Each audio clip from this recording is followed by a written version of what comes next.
Bismillahirrahmanirrahim. Assalamualaikum warahmatullahi wabarakatuh. Anak-anakku sekalian kelas 4. Alhamdulillah hari ini hari Kamis tanggal 4 Februari tahun 2021. Alhamdulillah kita bertemu lagi dalam pembelajaran tematik tema 7 ya. Nah, mata pelajarannya hari ini yaitu ilmu pengetahuan sosial, IPS ya. Nah, dalam IPS ini Bapak akan membahas tentang faktor penyebab keragaman masyarakat Indonesia. Keragaman di Indonesia bisa menjadi kekayaan bangsa Indonesia dan potensi bangsa. Keragaman itu disebabkan oleh hal-hal berikut. Ada 5 hal ya di sini. Yang pertama yaitu letak strategis wilayah Indonesia. Kedua, kondisi negara kepulauan. Ketiga, perbedaan kondisi alam. Keempat, keadaan transportasi dan komunikasi. Dan yang kelima, penerimaan masyarakat terhadap perubahan. Baik anak-anak, yang pertama yaitu letak strategis wilayah Indonesia.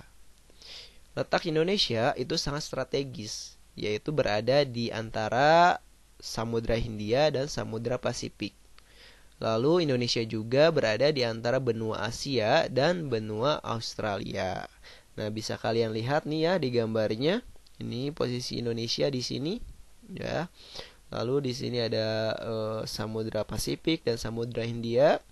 Lalu ada benua Asia dan benua Australia, ya.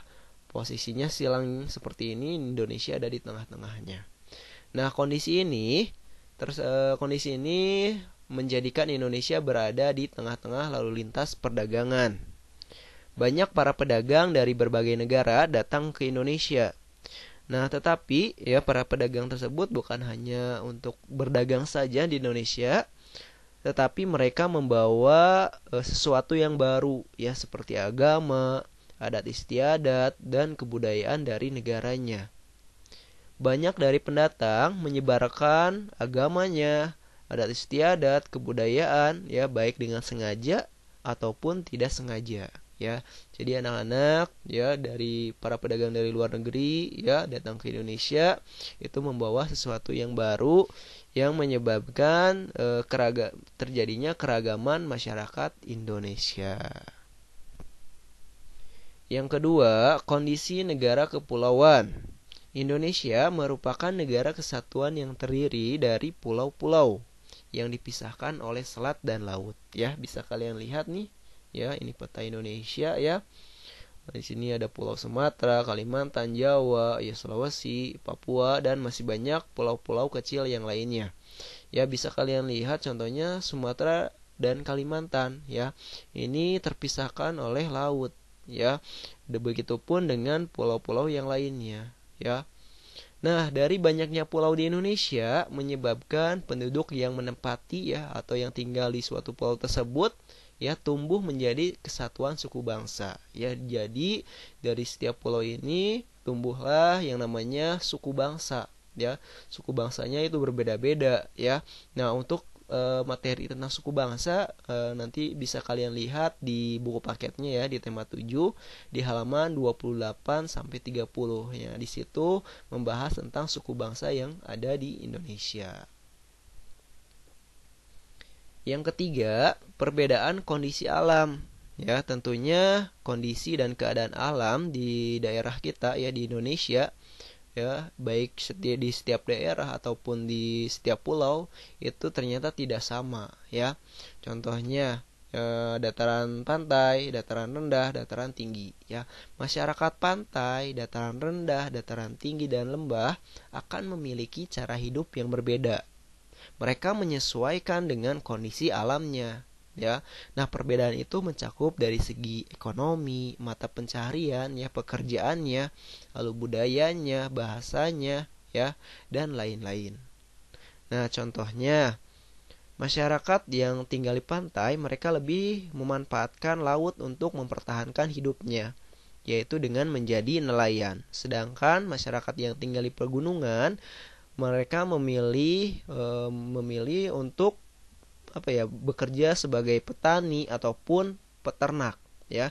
Mereka menyesuaikan dengan kondisi alamnya, ya. Lalu di dataran rendah, ya, di daerah perkotaan cenderung membuka usaha, ya, bekerja di kantor ataupun bekerja di pabrik, ya.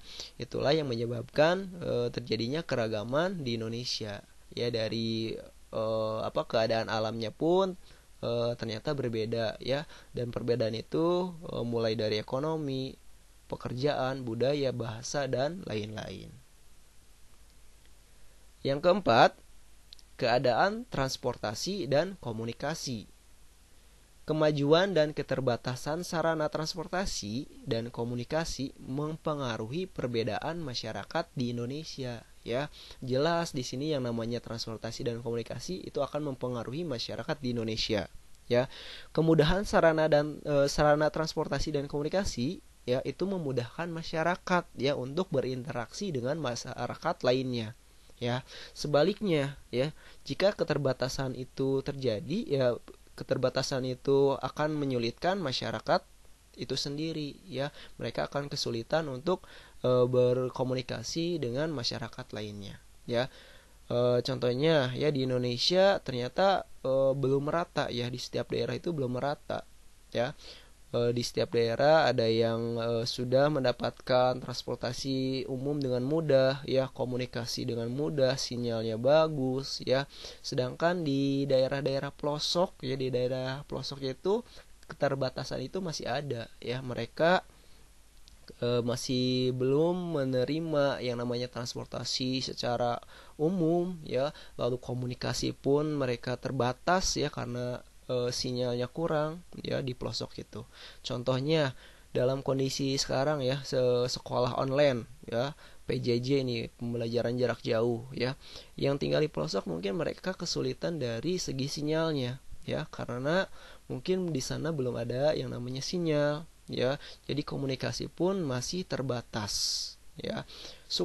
Kita yang ada di yang ada di perkotaan, kita bersyukur, ya, karena kita dengan mudah untuk mendapatkan transportasi dan komunikasi untuk berinteraksi atau berhubungan dengan teman kita, saudara kita, ya. Yang kelima, yaitu penerimaan masyarakat terhadap perubahan. Nah, keterbukaan masyarakat terhadap sesuatu yang baru, baik dari luar ataupun dari dalam, ya, itu membawa pengaruh terhadap perbedaan masyarakat, ya. Contohnya, masyarakat perkotaan itu lebih mudah menerima orang lain, ya, lebih mudah menerima orang asing dan budaya lain. Sedangkan dari masyarakat pedalaman, ya, sebagian besar mereka sulit menerima sesuatu yang baru, ya. Mereka tetap bertahan pada budayanya sendiri dan sulit menerima budaya luar. Contohnya, kalau di Banten, ya, di situ ada suku Baduy. Suku Baduy itu ada suku Baduy luar dan suku Baduy dalam. Nah, di suku Baduy dalam itu, ya, ternyata masih sulit menerima sesuatu yang baru, ya, kebudayaan yang baru dari luar. Mereka tetap konsisten, mereka tetap bertahan pada budayanya sendiri. Jadi mereka tidak terpengaruh dengan kebudayaan asing ataupun kebudayaan yang lainnya, sesuatu yang baru, ya. Nah, tentunya untuk penerimaan masyarakat terhadap perubahan ini tergantung masyarakatnya, ya. Apakah bisa menerimanya dengan baik atau tidak? Karena yang namanya perubahan itu tentu ada baiknya, ada buruknya, ya, ada positifnya, ada negatifnya, ya. Balik lagi terhadap masyarakatnya itu sendiri. Baik anak-anak, itulah penjelasan materi tentang faktor penyebab keragaman masyarakat di Indonesia, ya. Untuk tugasnya, ya, biar kalian lebih paham lagi, silakan kalian membaca teks halaman 27 sampai 28 dan satu lagi membaca tentang suku bangsa di halaman 28 sampai 30. Silakan kalian pahami, baca dengan baik, ya. Kalau ada orang tua di rumah silakan bisa sambil diskusi dengan orang tuanya. Terima kasih anak-anak, tetap jaga kesehatan di rumah, tetap semangat mengikuti pembelajaran jarak jauh ini. Terima kasih. Wassalamualaikum warahmatullahi wabarakatuh.